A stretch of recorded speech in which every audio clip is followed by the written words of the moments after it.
Emsolation is recorded on the stolen lands of the Wurundjeri people, the first storytellers of this country.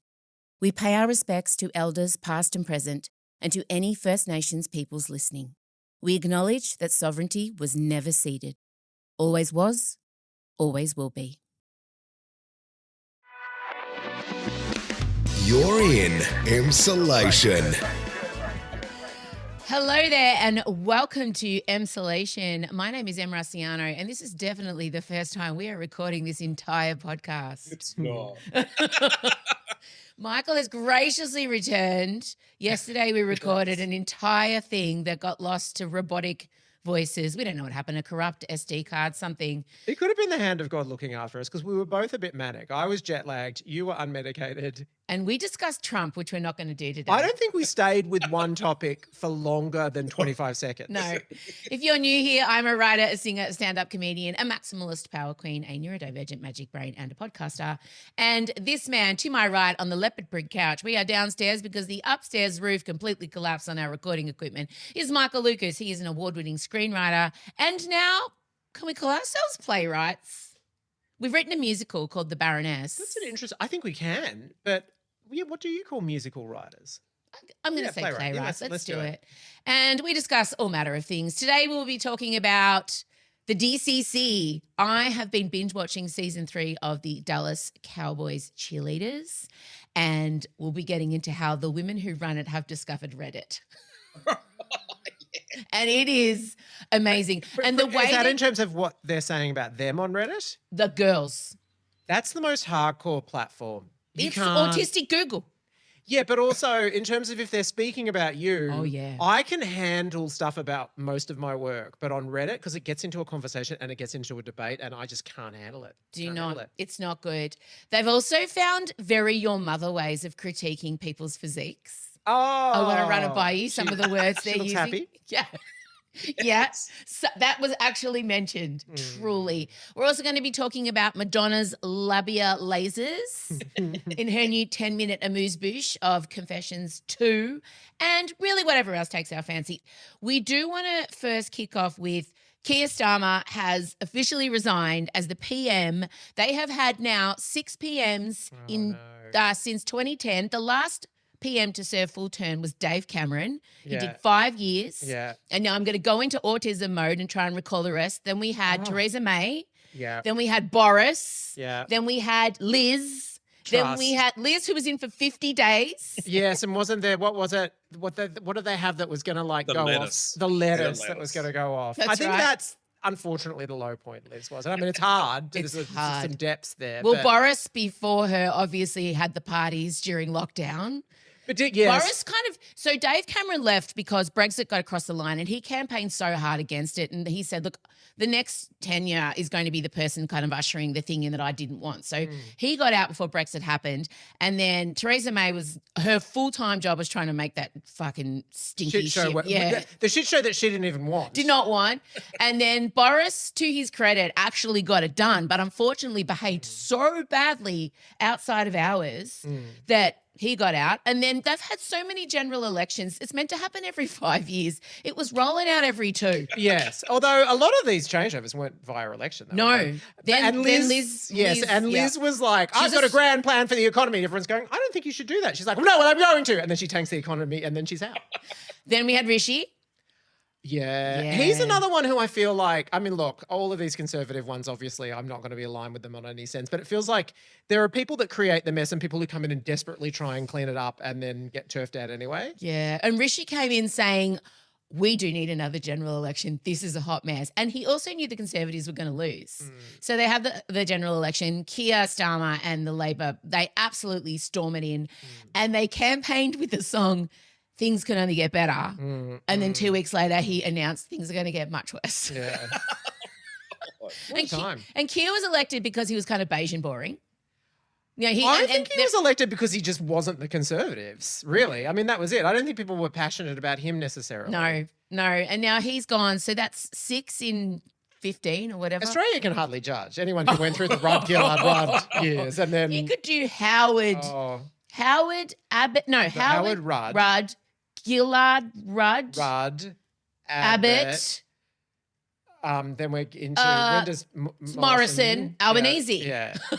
Yeah. Fun I'm times. so glad that autism, the political autism part of my brain is still working. But we changed our systems here. Yeah. So on the Labor Party, they can't overthrow a leader. It's much harder. So that's why Albanese's and actually in vindication, his second election he won much more than the first. And now there's this sense of let's not panic if the tides turn. They could have panicked after Bondi or something like that, and they may have been, but they didn't have the capacity to get rid of him. Well, they've got to wait 7 weeks. Keir has to be, unlike here where it's kind of like conclave and you go in and a new prime minister emerges within days. It's 7 weeks or so of people. Now, the mayor of Manchester is the front runner. Yeah. They've kind of done a little bit of backdoor shenanigans so he can now be eligible. But 7 weeks caretaking for Keir. That's awful, living at 10 Downing just ha ha ha. And then he says he's going to go off and be a dad. He's also a human rights lawyer, so I think he'll be okay. I know. You know what? Here's my prediction. Tell me. 2 years, he'll be treated as though he's a national treasure. I really believe it. But if he's, obviously he didn't inspire many people when he was prime minister or whatever. But I feel like it's hard not to feel a bit of a. I don't think you're a bad person. He's a human rights lawyer, and also it's a poison challenge. Oh the fundamental problem is they voted for Brexit. They were promised all this stuff. It's going to stop all the immigration. It's going to do all this. It's going to boost our economy. It didn't do any of it, and everyone's angry as fuck, and they're all poor and brutally angry and looking for someone desperately to change it, and they can't. And Farage is the person that's sitting there that will, and he's saying, oh well, no, the problem wasn't Brexit. The problem is that they implemented it wrong, and it's such a load of bullshit. You know what else was hard for Liz? QE2 died 3 days into her term. That's right, I remember that. Like, can you imagine? That is not easy. And the longest serving political figure in England at the moment is that fucking cat. Yeah. I know, it's a rescue cat, right? Yeah, the 10 Downing Street cat. Yeah, seen off so many different... Yeah. I mean, it's good that it's a rescue cat because they're prepared for instability. It's a tabby. You can go anywhere. It's not making democracy look very good, is it? Meanwhile, China is there, like, they're going green, they're AI central. They're going to China's like going into the future, basically. Are you advocating for dictatorships? I don't want to be. No, I'm not. Of course I'm not. But we've got some. We need to. What? We need to try and make Finish democracy. your sentence. No, we need to try and do a bit better with the democracy here because, come on, guys. Well, the Albanese's made a deal with the Greens to get got the budget passed and the tax loophole shut for boomers who are using their super to buy investment properties. NDIS, haven't they kicked that can down the road a little bit? But it's not. That's going to be. That's 6 weeks extension on the NDIS overhaul and changes. Now they're going to take more time to actually read the submissions, look at the Senate inquiry that occurred. But the Greens and Albanese in bed together now. So let's see. Albanese's swinging left. Well, and another weird thing. That's not centrist of him to make a deal with them in any way. I've found it really fascinating. Obviously, we've had Ms. Hanson speaking a lot recently. And she's actually made a lot of the coalition come out and go, no, we don't want monoculture. We're a multicultural country. And so I think she's even pushing the coalition a little bit closer to the centre. It's weird times. It's really interesting. And I do wonder if we had like a huge compulsory snap poll on which leader everybody's leaning towards, I think it would be a big, massive equal divide. Because I think Pauline has the same appeal as Trump to scared, rich white people. I think they would vote for her, but if they didn't have to tell anyone. I do genuinely think she's more popular than her. I unfortunately think she's also got a lot of appeal to scared poor white people. Do you think? Unfortunately, I do, because she's out there saying, I've been saying it for 30 years, give me a shot. And it's all bullshit. I mean, she's backed by Gina Reinhardt. I was going to say, that's why I know. white people know. It blows my mind. I can't. Can I tell you the other sector of the population that might surprise you that would get behind Pauline? Immigrants. Yeah. I know. Yeah. Because they don't want to seem like they came here, they did it the right way, they've assimilated. They don't want, as what happened in America, queue jumpers, which isn't the case. Yeah. That's the other thing people don't realise. Even though Pauline has been, racist, it's not kind of deterring immigrants. It's, the weird thing is Australia, the rest of the world might think that we're distant. We are always ahead of the trends with politics. Pauline, it pains me to say it. What she was doing in the 90s is what Farage and Trump did in the 20, 30 years later. I don't want to bring up the unicorn of death. Don't say it. Don't say it. Don't say it. Don't say it. But I've got you on film saying it. And what did I say? You said Pauline Hanson will be Prime Minister, which technically still, according to our Constitution, cannot happen because she's a senator. But looking, she's backed by a mining magnate. I feel like that can be weaponized against her, though. I don't think Gina Reinhardt is not a popular person. No, I have to believe that as Australia and as Australians, we are better at spotting. I hope so. The false pretenders. We can't have the wool pulled over our eyes quite as easily as the Americans do. And we have a preferential system. It's not you can't just win on getting like 30%. You actually, in the end, people are going to be asked to choose. If it's not your first preference, who's your second? Hope. Please, Australia. Also, I feel like there's a chance. I hope there's a chance that people are pissed off at the moment for many There's good so many reasons. things to be pissed off and about. a pollster rings and they just go, well, Pauline Hanson, but really, after a campaign, when you've had to really sit there and think about it, are you really going to do it? I hope. Come on, David Pocock.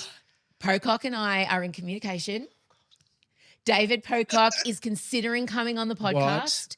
I have to pitch it to him. I think we just need to get some decorum happening. That shit fucking sailed. I know. Low key. I don't suppose anyone comes here really looking for decorum. No, but I did kind of pitch to him, and his team in that everybody needs the way he explains things. It's not dumbing it down. It's not plain speak. It's just a way that is accessible to people who don't engage with politics.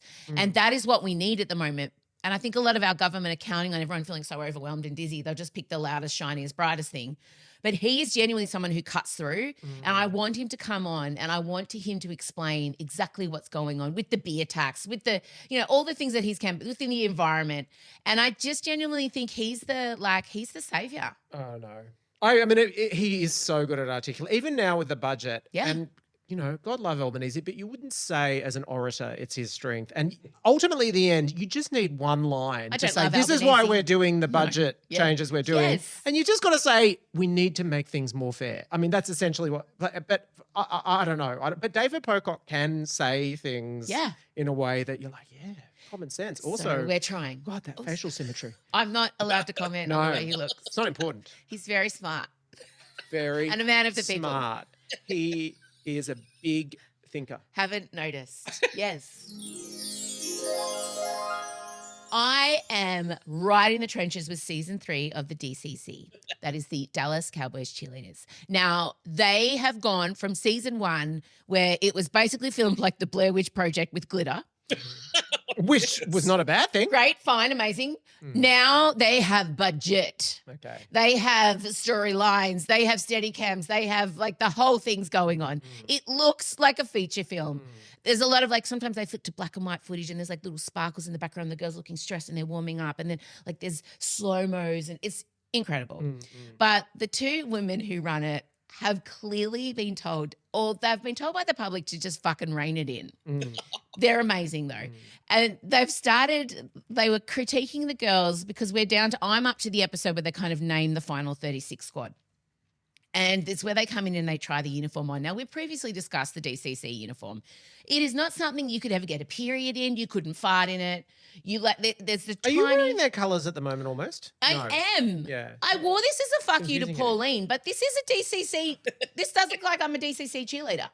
That's it. Yeah. And the only thing standing in my way, we realised, is wait, I'll get to that. So I love it. There's only one thing standing in her way. Chella and I were cackling so much last night. Chella and I only talk in Southern accents. Standing in the way of you being a D.C.C. mother or contestant? Cheerleader. Okay. So Chella and I, we watch it, we only talk in heavy Southern accents. Yeah. They only talk. The rule is when we watch it, we got to say to each other, "Do you want to drink a coffee, love?" So we were doing that last night. But the women have clearly seen online that what they were saying in season 1 was oh, her thighs, they are enormous. I mean, she must have a rash when she walks. I can't have her in those shorts. It's changed. Now they'll put the uniform on and it's very your mum. So a girl will come out in the uniform and she'll say this: Oh, she is long and lean in that uniform. Okay, that means the woman is quite small. Then we'll get it. She feels that every inch of that uniform is filled. That means it fits her perfectly. She is just a little too much for our uniform. It cannot contain her multitudes. You can guess what that means. I think I know. Yeah. It's amazing. Yeah. But my favorite thing is they have discovered Reddit. And these women who run it, they're in their late 50s, early 60s, and former Dallas Cowboy cheerleaders. And they're the same ones that have been doing it all the seasons? Yeah. Okay. All 3 seasons. Yeah. And she said, well, I found a thing on called the Reddits, and I don't want to say that this is going to sway my decision, but they have opinions on our girls. And I'm just going to bring up the Reddits, and I just want to let you know that it seems, she gets her iPad out, it seems that the internet has turned on Anna Kay. And it was like, Anna Kay? What has that sweet girl ever done to anybody? Well, the internet the Reddits are saying that. Can I just say I will never watch it because it won't be as good as this. The internets are saying that Anna Kay does have a dubious past. And I mean, if you look, Kay, look at this picture. Kay, oh, well, we're going to have to call her in. And so there's an Australian girl called Faith on there. Yeah. Faith is the most ring of fire ADHDer. She talks at 1,000,000 miles an hour and she doesn't. So she comes over and she sits down and she's like, okay, hi, yes, ma'am, yes. And they'll give her half a line of feedback and she's like, okay, yes, ma'am. Faith, now you're going to have to let me finish my sentence. You're just so fast. You never stop, do you? Just shut the fuck up, Faith. And then the Faith sits down. She's like, now, Faith, I need to have a hard conversation with you. Some photos have been brought to our attention on the Reddits. So then they bring up these pictures of Faye that her girls have put up, and it's come back to haunt her. Oh, why? I thought that would be... Yeah, she's like, now, so Faye, you are here representing an ideal, and young girls are looking up to you, and you cannot be doing these kind of movements. Now, look at this. Look at the. I would have thought there would have been a lot of crossover. Faith, we cannot have the D.C.C. and this is, and it's so amazing. No, so all the Reddits are bringing it, so everyone on Reddit is going through and finding out all this information and then going back combing through their Instagram, through their TikToks. And I mean, they need to bleach their accounts. Yes, but she said that. Faith goes, yes, ma'am. I have archived every single photo that would bring the D.C.C. into disrepute. And Kay's like, well, Faith, the Reddits were able to find these photos. I mean, I have it here on my iPad. So if it's on the internet, it is there forever. So it's just been, but the thing that's standing in my way, I said to Chiarella, I could never be a D.C.C. cheerleader because there is a video of me riding a self-inflating 8-meter penis on the Sydney Opera House stage. What would they say if they were to look? Em, come and sit down here. Yeah. I am so sorry, but you cannot be in the D.C.C. There are 12 dancing vaginas around you. So I think actually it's perfectly on thematic point, but whatever. Sure. But the way, and I just imagine them sitting in bed at night with like a goblet of white wine. In bed. Yeah. A fishbowl. Yeah, a fishbowl, like glasses, just reading the Reddits, putting in their own names. Do they read Yeah, I mean, they must read them. 100%. They would get a lot of judgment. The worst thing was when one girl came in and, oh my God, it was incredible. She sits down and they said to her, now look, we have to have a tough conversation. We sent out a survey to your teammates and we just want to say if you have any aspirations of becoming a leader, nobody sees you in that way. And we just wanted to you don't get your hopes up. Now, I don't want to say why. Could it be that you are more focused on your TikTok following than the girls? Are you pouring yourself into these girls? Well, now, I can't say why. Who can say? I'm just guessing. I'm just guessing that people think you are too focused on your internet career. And the girl's sitting there like, so you don't even bother coming in and saying you want to be leadership because I can tell you by these anonymous surveys that Anna Kay does not want you to be a leader of the D.C.C. Okay, now we're just doing this to protect you, honey. It is the most savage. It's amazing. It's incredible. This girl did end up being elected a leader, so whatever. Can I just ask, when Pocock comes, can you interview him in character as a D.C.C. Now, judge? David Pocock. I'm just going to... Now, there are some pictures of you. You appear to be carrying a large rock. You are naked. from the waist up, and there is steam coming off your rock hard body. Can you explain how this will make you an effective leader? And I don't know if you could be in the D.C.C. So I'm living for Kay, especially from the D.C.C. But I'm so in. But the thing that is stopping me is I do have one bung hamstring, so my high kicks would never make it. It's the only thing that's stopping The high you. kicks are very important, but Yeah. also the fact that I have a torrid internet past and the Reddits would find it the way she says it plural too. Now, Kay, the Reddits have said that. Now, I don't want to say it's going to sway out. They are flat out picking. They are picking the team from who's most popular online. Reese reappeared. Our vessel for Jesus. Oh. Yeah, she's come back, but she's exhausted. She's got a sore hip. Oh, no. And she doesn't she's the most popular, according to the Reddits. Everybody loves Reese. Yeah. So, but I think Reese is on her last season. I think she's done. She's had it. So there's my DCC wrap up. Wow. I will never need to watch that season. Honestly. Now, insert harp. Have a sip of coffee. Is my fringe okay? Yeah, it's good. Okay. Sitting well. It's fine. Keep this in. I don't care. Leviticus is out It's out. everywhere. In the States? In the States, yes. In Australia, in New Zealand. That's it at the moment. But it will continue. Oh, and no, South America. All over South We America. have a big South American following. all over thanks to Sam. the Spanish-speaking countries. Not so much the Portuguese countries. Oh. But it'll yeah. That's amazing. Thanks to Sam Thanks to Sam Reid. Yes. We have quite a large following in Brazil. Well, you know what? Little Joe Bird also has a large South American following because they love horror there. oh, do They love it. And they're also very that, open 'cause to they're queer so- content. So he's at the heart of a queer horror. But so they're quite religious. well, that's Don't they often have the it big often Jesus it often thing? goes hand in hand, and that's an aspect of the film as well. So let's Tick, tick, tick, tick, Brazil's box. tick, tick, tick. Exactly. Incredible. So it's out everywhere. You are fresh back from your Yes, production fresh- husband duties. Fresh is not the adjective I'd use, but You're not I am well. back. He's not well. He's exhausted. We were doing The press run's been crazy. crazy because Not it's since not. Don't Worry, Darling. It's not the sort of. It's not the sort of film where they're just going to pay for a lot of TV advertising. It's literally like we'll send Adrian and Joe and sometimes Stacey to individual cinemas in a different state every day, different city every day, and he will press the flesh and it will be ticket sale by ticket sale. That is the approach. What do they do? Like They go. in? What's actually really interesting? Every screening that they do, they find another really interesting person to do a Q&A. You could do one here. Yeah. Often it's a journalist that's written a really good story about it. But the You know most who could do the Q&A? Oh, you could do it in character. I've been on the Reddit. yeah. Joe Bird. Yeah, I Oh think I could do yeah. it. He'd have an internet history. No, the most exciting one was actor Michael Johnston, who is the lead of Obsession, which is a sensation which you haven't seen because it's a very But sensory. you think that I'd be difficult- okay? A lot of people who listen to us have seen Obsession. Would I be okay with that one? Oh no, you think I'd be okay with Backroom?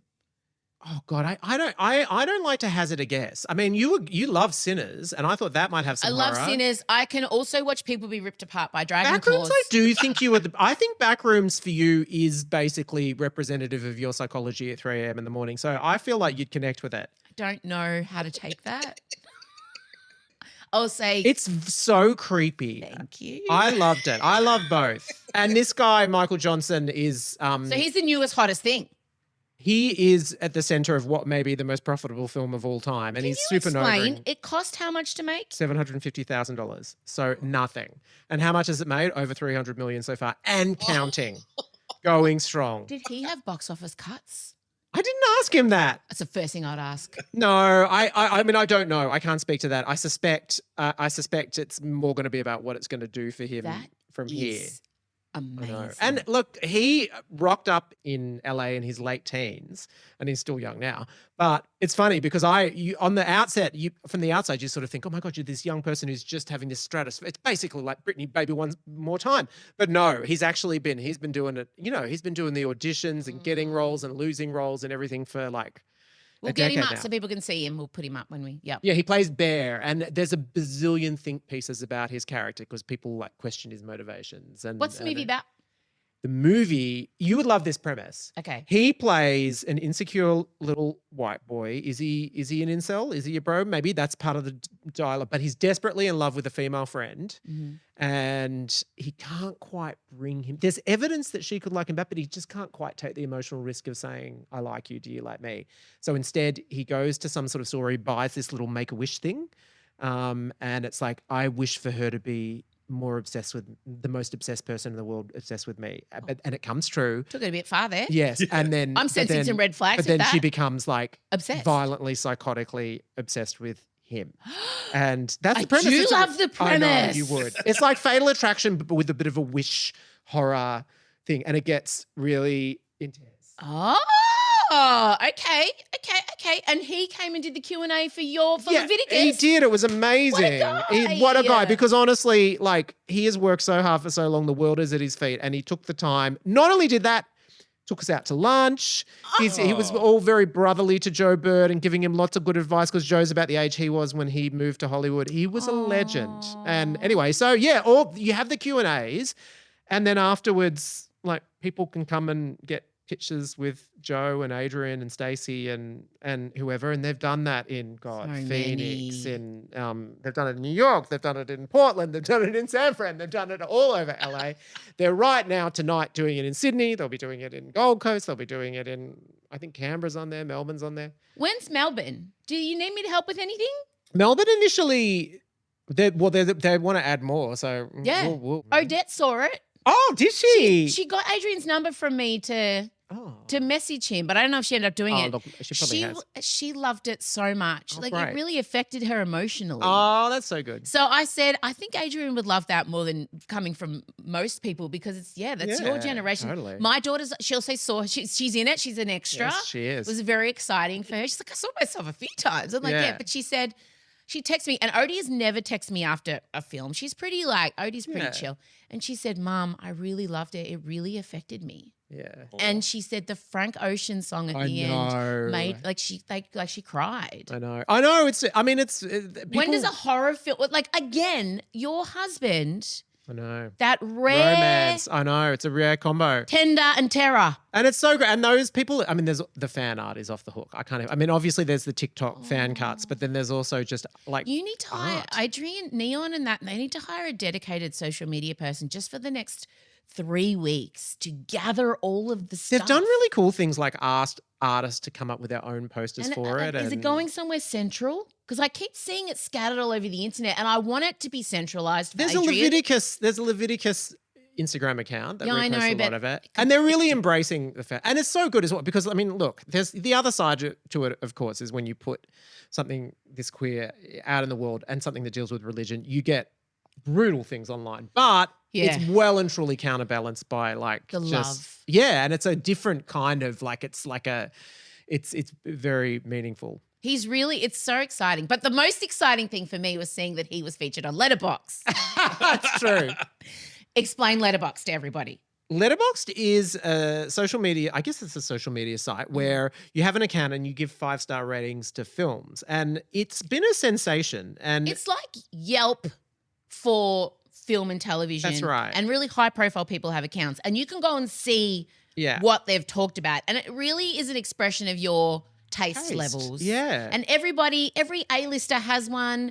My daughter, Marcella, texts, I The really A-listers don't have one. They I often, don't have one. I know, it's weird because you would love it. I know. I think I'm going to start one. The A-listers often just, you can not give the star rating. You can just do a heart or something like that. And so Charlie XCX does it a lot, but she doesn't tend to give star ratings. No. It's freaky for Adrian because he can see, like, for example, he can see the director of Anora watched his film and he can.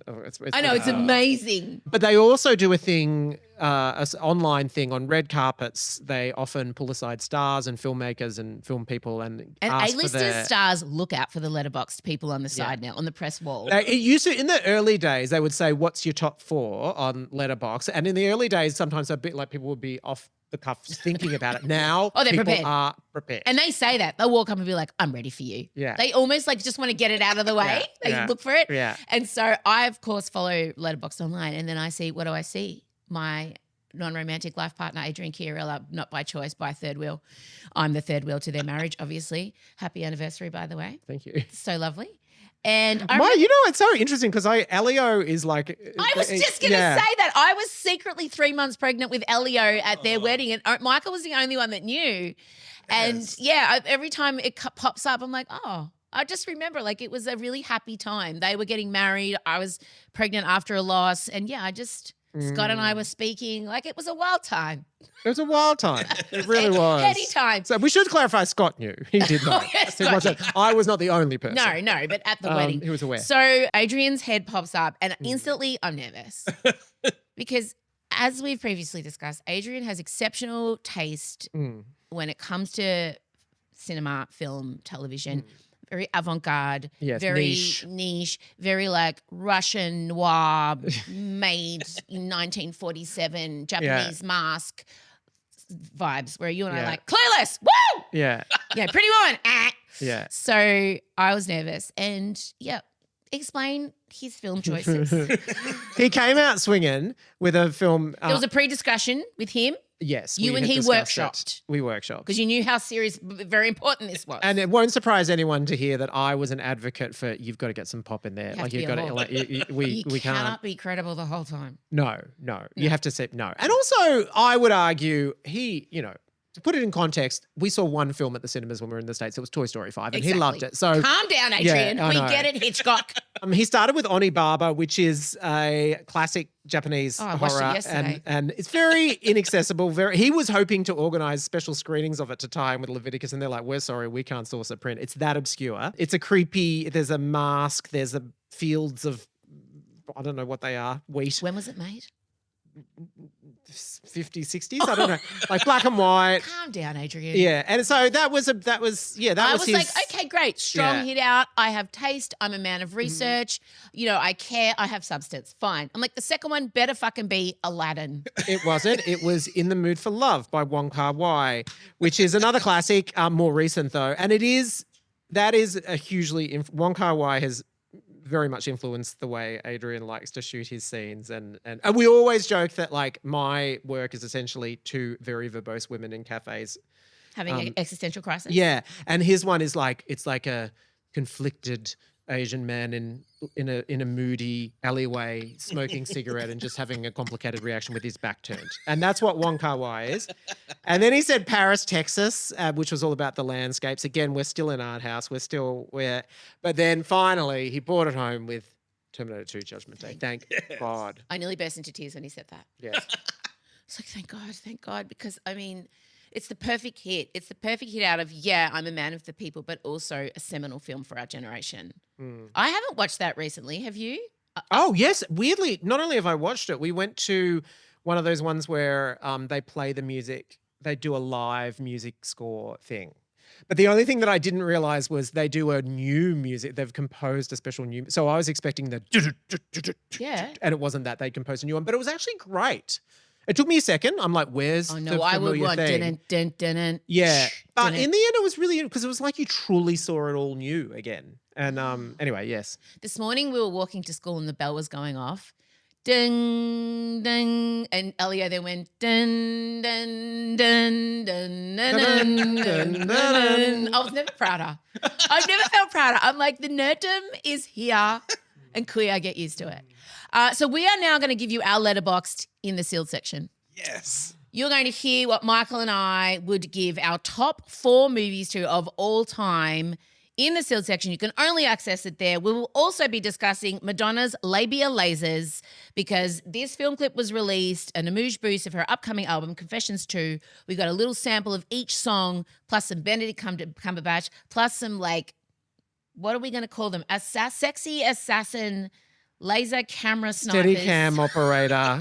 We got to talk all about that. We're going to go through the film clip, but that can only be accessed in our sealed section. How do people become subscribers to Emsolation? They can hit the link in the description or go to emsolation.supercast.com. Oh, yeah. All right, that's it. Otherwise, if you're not subscribers, we will hear you next week. Bye. If you're not a subscriber to Emsolation Extra, here's what you're missing. Okay, hello and welcome to Emsolation Extra, where Michael and I will be discussing our top 4 films of all time as letterboxed. has been in our world and present because Adrian, if you heard in the main ep, Michael's husband has a film out called Leviticus, and he was asked on a red carpet his top 4 film, which I panicked trying to think of mine, and I was up at like 2 a.m. last night, and I don't know how I'm going to do this. We're also going to be talking about Madonna's labia lasers and the fact that I need you to buy tickets to my tour, Addicted to Love. I haven't talked about it at all because I'm not profitable in any of the markets yet, and I'm self-funding this. So it's great. Go read the reviews. Please come and support me. Support all artists. I hate selling myself. My whole job has become marketing, and I just want to make shit and do crazy Southern accents. So if you could please come along to my stand-up show, that would be amazing. Let's move into Letterboxd. I know that you will have 4 ready to go. I do. Do you want to, before you get to your top 4, do you want to talk about honourable mentions? Oh. I'll allow some honourable mentions that won't make top 4, Yeah. but really impact. For me, Okay. my first honourable mention is E.T. Yeah, that would be one of mine too. I know. I think ours are going to be pretty similar because it was so impactful and important, and it was the first time I really thought about that scene where Elliot and he are kind of dying holding hands. It impact. really impacted me in a way no film had at that It was age. devastating and terrifying and so no film had made me feel as much as that like across the whole spectrum. I was terrified in Same. that movie, and it was hilarious at times, and it was moving, and my God, what a banquet! Also, Goonies, another honourable mention. I'm not going to give that, but I loved it. It was an honourable mention for me because I lived in that type of neighbourhood, and we kind of get around in a pack. And Stand By Me, another honourable mention. All this film, this era, yeah, it's when you're coming into that, it's like end of 9, 10, 11, 12 for me, where that big feeling started flooding my body, and these films are very important to me. What else honourable mentions for you? I think will make you cringe. I have to give an honourable mention to We save the best stuff for Emsolation Extra. So if you want to hear or even better watch what happened next, just click the link in our episode description or visit emsolation.supercast.com and join. Instantly, you'll have access to a world of bonus apps and other treats, all accessible through the podcast app that you are currently listening on right now. And on our extra tier, you can also watch and stream the video episode of what you just heard and our exclusive sealed section episode back to back every week via the Supercast website for just $2.50 a week on our yearly plan. Join Extra or Extra and get 2 bonus episodes every week, plus close friends access on Instagram, pre-sales ticket priority, and merch discounts and one-off exclusives. Find out more. Click the link in the episode description or go to emsolation.supercast.com now. Emsolation with M. Rossiano is recorded at Down the Hill Studios. Hosted by M. Rossiano with Michael Lucas. Executive produced by Benjamin Wasley. Produced by M. Rossiano. Filmed and edited by James Henderson. Socials by Benjamin Wasley, M. Rossiano, and Marcella Rossiano Barrow. With assistance from Jem Evans and Isabella Hines. You'll find links to get more Emsolation on Instagram at Emsolation Podcast. Thanks for listening, and we can't wait to chat with you again soon.